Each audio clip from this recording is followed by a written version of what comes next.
I got Tim Vasquez here. This is the owner of Someburros and the fabulous restaurant Isabel's Amor, man. I love Thank that you. spot. Thank you I very can't much. say I go to Someburros too often, but Isabel Amore's, whenever I can get there, man, I'm going. I really feel like it's a hidden gem in Gilbert. It started out kind of slow and we're kind of tucked back in that center. Just word of mouth, it kind of expanded. And now here we are 10 years later, still going. Well, I'm glad you're successful, but I liked Thank it you. when it was kind of small and quaint and not a ton of people knew about it. Quick backstory, how you got to be involved with Someburros and Isabel's Amor. Never dreamed I'd be in the restaurant business. My goal was to be a baseball player. And parents opened the first Someburros in 1986 on Mill and Baseline when I was 11 years old. And I dressed in the donkey costume on the corner and waved cars in. Just went on to pursue my dreams. Taking business classes at ASU, needed a job, started working at the restaurant in like 1996.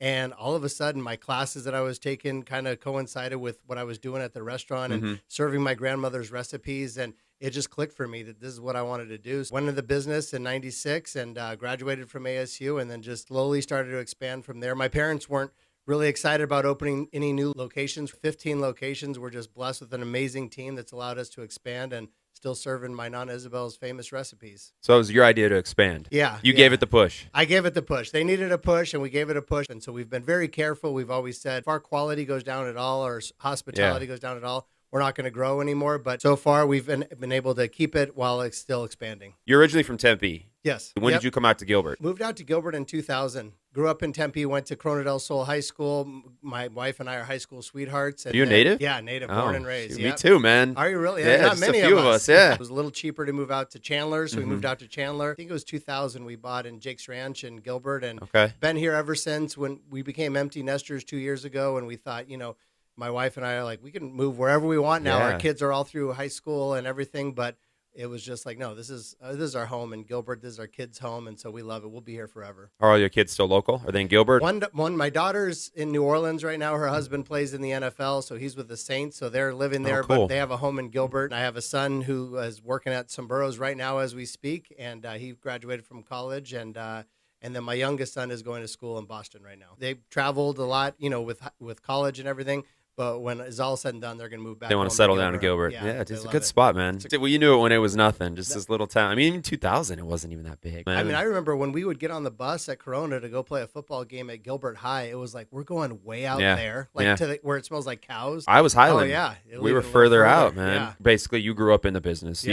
You were the mascot, essentially, and then you took it over from mom and dad when? When did they retire? 2004 officially, but it was very gradual. My dad still has an office in our office, and it's just great when he comes in. He's just full of life. My mom, she has the generous heart, and she was always about giving back to the community, and that's just been something that was important to them, so we kind of keep that going now. And there was never a, like, this is their last day, and now it's on my shift. It was very gradual. My sisters were involved heavily early on and made so you have great siblings. Contribution. Yeah, 2 younger sisters. So they are involved in the business as well? Not anymore, but they were very involved in the foundation at the beginning. So how many locations are there now? So we have 15 Someburros locations, plus Isabel's Amor, and then we're going to be opening later this month at Joe Max and I-17 will be Someburros number 16, and then later in January will be Santan Valley. Is one of them the most successful Someburros, would you say? So our newest location in Peoria actually does the best for us sales-wise right now, but it's still pretty new. They all have kind of that honeymoon period at the beginning, but I'd say our Santan Mall location off Market Street is just kind of tried and true, has been there since 2007, and I would say that's probably our steadiest. That's your staple, exactly. Everyone eats at Someburros, right? Anyone can eat there. Ideal customer wise, are you catering for anybody? Are you doing birthdays? Are you doing what do you guys do that most people don't know about? Is there anything like that? What Someburros was built upon is our catering to the busy family, where you want a good meal, you want something that tastes like it's homemade, home cooked, but you're on the go. You're going to Little League practice, to Boy Scouts, swim team, whatever it is, and you just don't have time. We're catering to the family that wants a good meal. They want to, have dinner time around the table together, whether it's our table at Someburros or their table at home, and they pick it up through the drive-thru. That's really who we want to cater to, and also keep it a very good value. We haven't raised our prices for over 2 years. We just want to keep it affordable so everyday families can enjoy our food. That sounds like it was something important to you growing up, huh? Was that how it was in the family? Grandma made the food and everyone sat down and ate it. That was the concept behind the restaurant. That's it. That's exactly it. My Nana Isabel, she always had a pot of beans on the stove, and you just felt warm and it felt inviting, felt like family, and so that's what we want to recreate on a bigger scale. Do they all have drive-thrus? They all do. Other than our Flagstaff location doesn't have a drive. A learning experience during COVID is when we used to have it where you had to call in your order Yeah. and then pick it up, or order online and pick it up. And then when we saw just how drive-through heavy everything got, we decided to. I needed some convincing on my end because we had done it the same way for so long, and when we finally decided, let's just make it like a normal drive-through, like Chick-fil-A, like McDonald's. At first, I was concerned that we couldn't do it fast enough, but now with our team, we're able to do it. So the drive-through actually was a big evolution for you guys. I always think about it as like I'm balancing preservation and innovation, preserving my Nana's recipes, our family feel, what made us successful, but at the same time, times change, and people want to order on an app. People want to order online. They want to order through the drive-through, so we got to give them that opportunity to do it. Yeah, you got to stay up with those technology trends that are coming in. That's right. So if your business had a mascot, what would it be? But you have the donkey, We right? have the donkey, The and donkey. his name's Nacho. We had a contest to name him a few years ago, and somebody came up with the name Nacho. I did not know that. So Nacho the donkey. You can learn something. There you go. Right. What about Isabel's Amor? Grandma? Yep, Grandma Isabel, and Isabel's Amor means Isabel's love, and she was a very special lady. She did, cooked with love with everything she did, and so really we found, my wife and I about 11 years ago found an old recipe book that was hers, and so we kind of had one of our cooks start to recreate the recipes, and we really wanted to open a signature restaurant where people could come, taste those the recipes, the carnitas, the carne asada, have a craft margarita, and just be able to relax and enjoy themselves, and not quite the fast pace of Someburros, but kind of like your neighborhood cafe. At the time, we lived a mile from there and just wanted a place kind of like Cheers, the old show, where you walk in, everybody knows your name, and it's kind of become that over the years. So that was the inspiration for the restaurant. Definitely. When you found Grandma's cookbook. Yep, that was it. That's what started. And when did that open, Isabel's Amor? So that opened 2013. Yeah. And you guys have done a lot. I mean, you revamped the restaurant a couple years ago. Yeah, that was redid huge. The bar. Yeah, that was huge. Yeah, I mean, the first couple of years were very lean, and we were kind of tucked back. Nobody knew what we were. They thought Isabel's Amor was Italian food. So it just took time for that word-of-mouth advertising to get out. Unfortunately, during COVID, our next-door neighbor, it was a young girl who had a bake shop. She couldn't make it through the pandemic. She vacated that space, and we took it over. It really paid off, and we were able to expand and have more seating for our customers. What's your favorite entree there? Or just give me a couple of your favorites. The carnitas are just like life-changing. You just can't get carnitas like that anywhere. I think the carne asada plate is amazing too. We do have the Isabel's margarita, which it's just so simple with just like lime juice, agave nectar, and good tequila. And it's authentic. To me, that's all I want. If you're not eating at one of your restaurants, where in Gilbert are you going to eat? Give me your top restaurant or your top three. Like, what do you like going to, personally or with the fam? Joe Johnston does just a killer job at all his restaurants. So we're at Barn One quite a bit, at Fire and Brimstone. We love Liberty Market. Those are probably our main spots. I just think everything he does a great job. I love the Epicenter over there that they just did too. Buck and Ryder, all those places over there. It's good. I feel blessed to live in Gilbert because my favorite hobby is going out to eat. And so now it used to be where we just had the chains like Chili's and Applebee's, and now we got all these mom and pop great places. Yeah, awesome. It's really grown up, man. And people love to go out and try these restaurants. I mean, everywhere we go these days. Yeah, busy. That's right. Busy. What's your average day look like? What time does Tim get up? What does he do? Give me a little inside look. I usually get up early. My wife and I have been walking every morning around like sunrise time, and I head over to the yoga studio to do some yoga a few days a week, and then get into the office. Usually in there we have our team meetings and planning and that sort of thing. Knock off a little bit early and then head home. And I love binge watching series like Peaky Blinders and The Bear is another good one. Probably just going out to eat also is like I said, just going and finding a new place to eat. And that's pretty much it right now, spending time with our kids and our granddaughter too. How many grandkids do you have? I just have one. Yeah, just one. Yeah. So you get to spoil her, huh? Yes, we definitely do that. What a piece of advice would you give any entrepreneur or business owner starting out, battling through times like COVID? What did you have to go through? What was your mindset? My advice would be to follow your passion, because you have to be passionate about what you do every single day to have that drive. But just with that being said, it's not going to be fun. It's not just going to be fun every single day. Like there's going to be struggles, and you can't hang it up when it gets hard. Because like a lot of, I think, young people these days think like follow your passion means it's just going to be blissful every day. It's not. No. But there's definitely a lot of satisfaction when you get through those hard times and you make it on the other side. Because COVID was a very, very trying time for us, and it was probably our darkest moment as a company, not knowing what the future holds. And to be able to make it through on the other side and look back and grow from it and be better because it happened, that's probably my advice. Yeah, you have to be emotionally almost detached at sometimes too to be able to get through it, because your emotions are going to swing so far one way and the other. I know.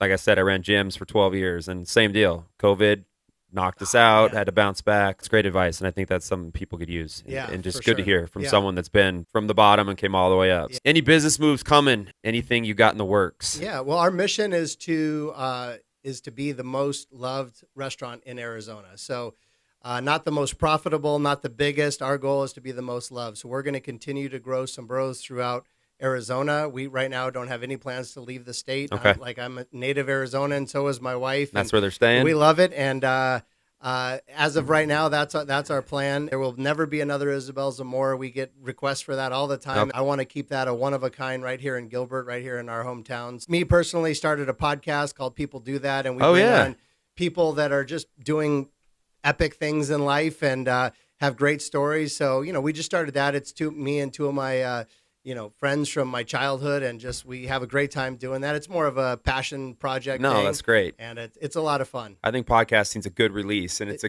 good way to connect, and that's why we love doing it too. Any big challenges in business right now? We're fortunate that everything is set right now. We have an amazing team. We're still growing slow and steady.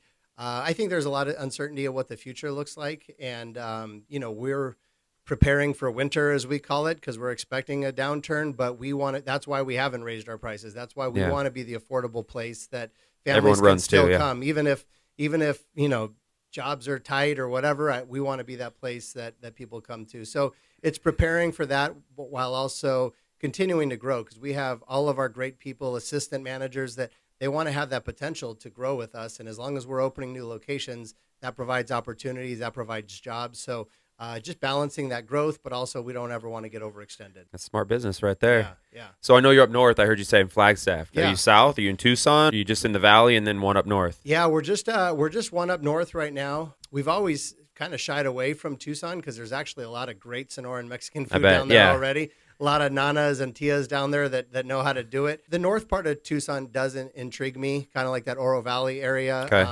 To possibly head down there. Casa Grande is thriving again too. So we're definitely got our eyes open, even Maricopa. Love our Flagstaff location. My parents had a little cabin in Prescott as I was growing up, so I love Prescott too. Especially that Prescott Valley area is really booming. So we'll keep all of our options open. Never know when one's going to pop up. That's right. Was it hard to balance business and family when you guys were growing as a business? It was, but I always made it a priority to be there for the family as a priority. Like I wanted to continue to grow the business as long as my personal rules that I had is I wanted to be home at 5 for dinner every night. This is good, and I never wanted to miss any of my kids' sporting events, anything at school, parent-teacher conferences. I wasn't going to put, my job in front of that. That was just kind of the way I had my mind made up. And fortunately, I think I gave my all to work because when I'm there, I'm very efficient and I'm very hardworking, but I wasn't going to miss a Little League game, for a work event. Ever. That's cool. Boundaries are super important, I think. People that don't have those are always the ones that are frustrated, missing important things and not, being able to handle business with the family. So putting the boundaries on it, I think, is super important. What is the most popular item, let's say, at Someburros and at Isabel's? So at Someburros, it's definitely the pollo fundido, which is marinated chicken wrapped in a flour tortilla. It's deep fried. It's topped with a jalapeno cream cheese that's just amazing, cheddar cheese, and a side of rice. And I don't know how that's become our most popular item, but people just absolutely love it. I was looking at a report the other day, and it's by far and away our most popular. Well, just the way you described it, I want to eat it right now, man. I mean, it's indulgent for sure, but it's just there's something about it, that just hits just right. Ooh, I'm gonna have to try it. Yeah. Okay, let's chat about your podcast real quick. Sure. Tell me a little bit more about that, how it got started, what the purpose is, who's involved, anything that you can share with us. Yeah, so it's myself and then two of my longtime friends, Nick Farr and Brian Reed. Nick's he's been on Food Network 4 times, and so he's a good cook.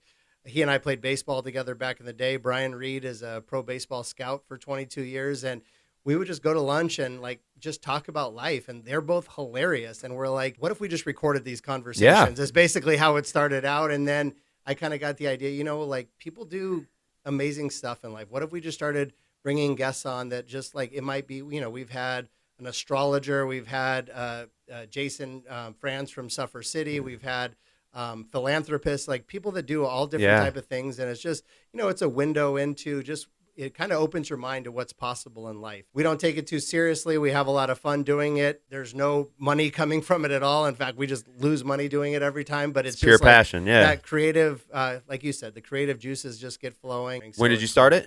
We started it probably 6 months ago. So we got, I think, 12 episodes out. We come out every other Monday, and we're on all the, Spotify, Apple, YouTube. We're probably going to go to every Monday coming soon. And we have a producer who's amazing, but he's a college student, so he can only bang out one every couple of weeks right now. It's a really fun thing. Say the name of it again. The People Do That podcast. People Do That. People Do That. Awesome. Go check it out, y'all. Yeah, I appreciate it. I'm going to go check it out for sure. Well, Tim, that was awesome. Thank you so much for being here. That was great to get to know you and your backstory and everything that has to do with two great restaurants in Gilbert. A native guy who's fun, energetic, man, and just a great addition to our community here in Gilbert. So I appreciate you coming on. No, I appreciate it. I appreciate all you guys do. I mean, Gilbert is getting to be a big city. We still call it a town. I like to act like it's a town, but everything you guys do here, it makes it seem more like a small town. You feel connected. You know what's going on. Big fan of the Instagram and your podcast too. Awesome. Thanks so much, Tim. We appreciate your time. All right.